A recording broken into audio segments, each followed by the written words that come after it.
Israel ফিলিস্তিন সংঘাত সম্ভবত আমাদের সময়ের সবচেয়ে জটিল আর সবচেয়ে বেশি ভুল বোঝা বিষয়গুলোর মধ্যে একটা।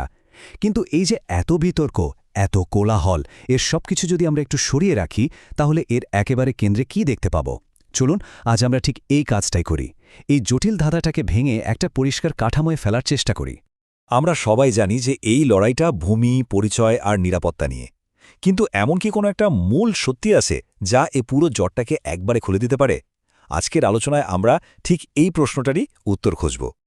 আর এই দেখুন, এটাই হলো সেই মূল সত্যিটা। এটা কোনো সাধারণ যুদ্ধ নয়, বুঝলেন? এটা আসলে ভূমি, সার্বভৌমত্ব, পরিচয়, নিরাপত্তা আর আত্মনিয়ন্ত্রণের জন্য একটা লম্বা দীর্ঘদিনের সংগ্রাম। একটু ভেঙে ভাবুন তো, ভূমি মানে কার বাড়ি কোথায় হবে, সার্বভৌমত্ব মানে দেশটা চালাবে কে, পরিচয় মানে আমরা কারা এই বোধটা, নিরাপত্তা মানে কোনো ভয় ছাড়া বেঁচে থাকা, আর আত্মনিয়ন্ত্রণ মানে নিজেদের ভবিষ্যৎ নিজেরা ঠিক করা। এই 5টা শব্দই যেন এই সংঘাতের ডিএনএ। চলুন প্রথমে এর সবচেয়ে মানবিক দিকটা দেখি। আসলে এর মূলে রয়েছে দুটো জাতির গল্প, যারা একই মাটিকে নিজেদের মাতৃভূমি বলে বিশ্বাস করে। আর এই বিশ্বাসের রাজনৈতিক রূপটাই হল জাতীয়তাবাদ। মানে এটা দুটো শক্তিশালী জাতীয়তাবাদী আন্দোলনের সংঘাত, যারা একই ভূমির ওপর নিজেদের অধিকার প্রতিষ্ঠা করতে চায়। যদি একদম সহজ করে বলি, তাহলে এই সংঘাতটা হল একই ভূখণ্ডের জন্য দুটো ভিন্ন জাতীয় প্রকল্পের মধ্যে একটা প্রতিযোগিতা। দুটো আলাদা জাতি মনে করে এই মাটিটা শুধু তাদেরই, আর সমস্যাটার শুরু কিন্তু ঠিক এখানেই। এখানে আমরা সংঘাতের মূল ইঞ্জিনটা দেখতে পাচ্ছি। একদিকে দেখুন ইসরায়েলি জাতীয়তাবাদ কি চায়। তারা চায় একটা নিরাপদ ইহুদি রাষ্ট্র আর তাদের ঐতিহাসিক শিকড়ের স্বীকৃতি। অন্যদিকে ফিলিস্তিনি জাতীয়তাবাদ কি চায়? তারা চায় আত্মনিয়ন্ত্রণ, সার্বভৌমত্ব আর নিজেদের পরিচয়ের স্বীকৃতি। সবচেয়ে গুরুত্বপূর্ণ বিষয়টা কি জানেন? নিজ নিজ জায়গা থেকে কোনো পক্ষই কিন্তু ভুল নয়। দুজনের দাবি তাদের দৃষ্টিকোণ থেকে একদম বৈধ এবং শক্তিশালী। আর এটাই বোধহয় এই সংঘাতের সবচেয়ে বড় ট্র্যাজেডি। তো জাতীয়তাবাদের এই আইডিয়াগুলো থেকে চলুন এবার আমরা এর বাস্তব প্রয়োগের দিকে যাই। মানে ভূমি নিয়ে যে লড়াইটা চলছে, ঠিক এই জায়গাতেই দুটো জাতির স্বপ্ন আর কঠিন রাজনৈতিক বাস্তবতা মুখোমুখি এসে দাঁড়ায়। যখনই ভূমি নিয়ে কথা ওঠে, তখন ঘুরে ফিরে এই 3টি জায়গার নামই বারবার সামনে আসে: ওয়েস্ট ব্যাংক, গাজা স্ট্রিপ আর পূর্ব জেরুজালেম। এগুলো কিন্তু শুধু মানচিত্রের কয়েকটা জায়গা নয়, এগুলোই হলো সেই কেন্দ্রবিন্দু যেখানে রোজকার জীবন, রাজনীতি আর সংঘাত মিলেমিশে একাকার হয়ে গেছে। বিরোধটা এখানেই সবচেয়ে বেশি তীব্র, সবচেয়ে বেশি দৃশ্যমান। কিন্তু ভূমি কেন এত বেশি গুরুত্বপূর্ণ? কারণটা খুব সহজ কিন্তু মৌলিক। যে কোনো স্বাধীন রাষ্ট্রের ভিত্তিই তো হলো তার ভূমি।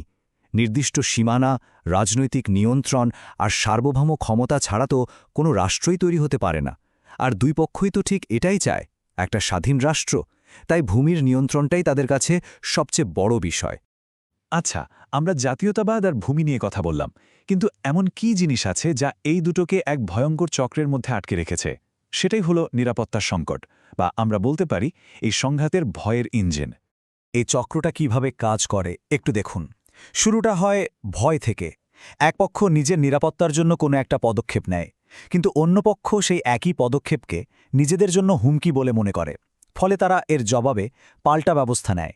এর প্রতিক্রিয়ায় প্রথম পক্ষ আরও শক্তিশালী ব্যবস্থা গ্রহণ করে, আর এভাবেই সহিংসতা শুধু বাড়তেই থাকে। এটা একটা দুষ্টু চক্র, যেখান থেকে বের হওয়া খুব কঠিন।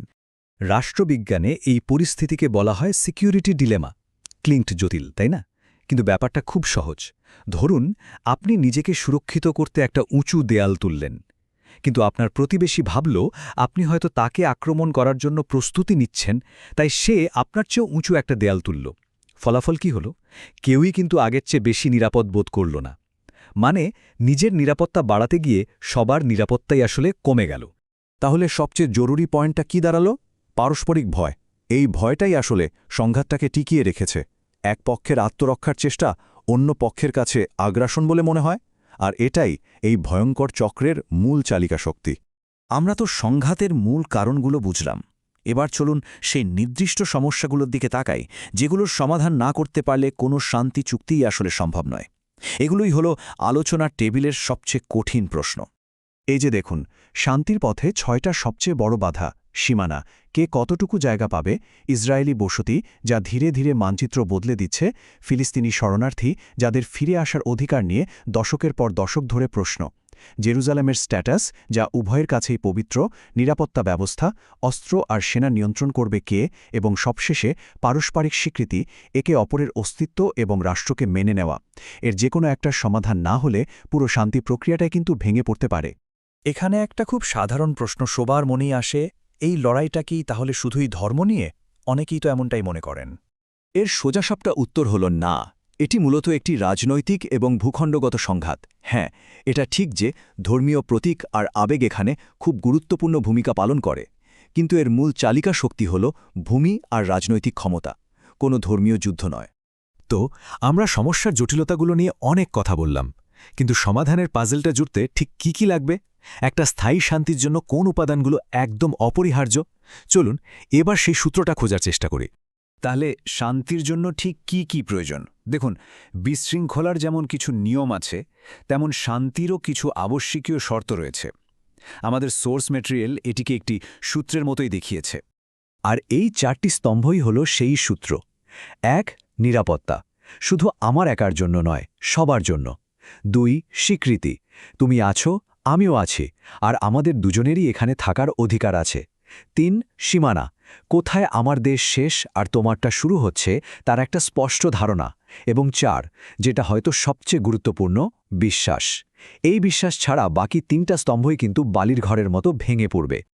এই টেবিলটা আমাদের পুরো আলোচনাকে এক জায়গায় নিয়ে এসেছে। একবার ভাবুন তো, ভূমি হলো দাবার বোর্ডটা, জাতীয়তাবাদ হলো দুই পক্ষের পরিচয়ের শক্তি, নিরাপত্তা হলো সেই নিয়ম যা খেলাটাকে বিপজ্জনক করে তোলে, আর ইতিহাস আর আন্তর্জাতিক রাজনীতি হলো সেই শক্তি যা খেলার বাইরে থেকে এর গতিপথকে নিয়ন্ত্রণ করে।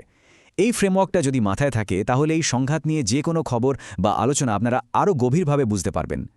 তাহলে শেষ পর্যন্ত প্রশ্নটা কিন্তু এখানেই এসে দাঁড়াচ্ছে, যে বিষয়গুলো ভূমি, পরিচয়, নিরাপত্তা আর সংঘাতের মূল কারণ হয়ে দাঁড়িয়েছে, সেই একই বিষয়গুলোকে কি কখনো শান্তির স্তম্ভে রূপান্তরিত করা সম্ভব?